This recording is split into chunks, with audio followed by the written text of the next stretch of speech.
Yeah. My Lords, it's a pleasure to follow the Noble Baroness, and I welcome the Noble Baroness, the Minister, to her second reading.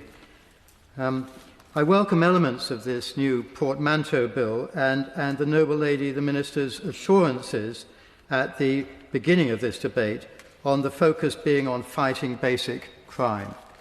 The bill addresses legislation seen as obsolete, incomplete, needing amendments or improvement, and I see a further golden opportunity in this bill to remove hate crime law, which was first put on the books in 1965, addressing race hatred. But since then, hate crime law has proliferated, indeed metastasized. It has proliferated in which protected characteristics it covers, now up to 5 in the UK, 7 in Scotland.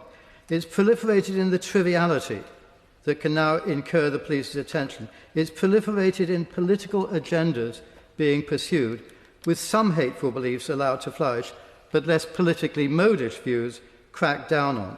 It's proliferated by uncoupling hate crime from actual crime, with police intimidating and harassing individuals for the absurd and near oxymoronic concept of non-crime hate incidents.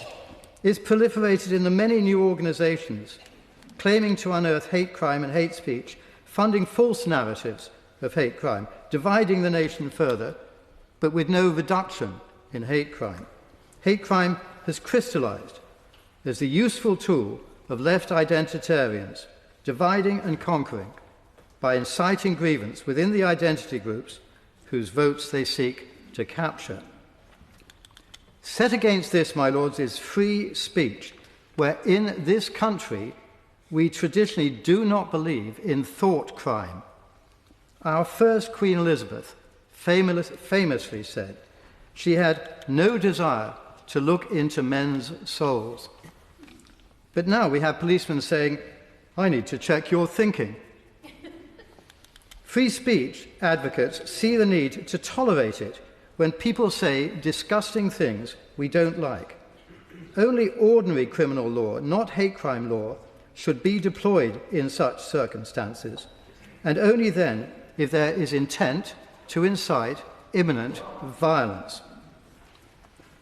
Criminalising hate speech didn't prevent the hateful marches that occurred immediately after October 7th, before Israel could even react.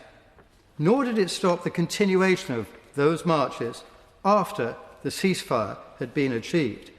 Those marches quickly over the months rose to the standard of criminal incitement, in my view, after October 7th, yet nothing was done about that, month after month.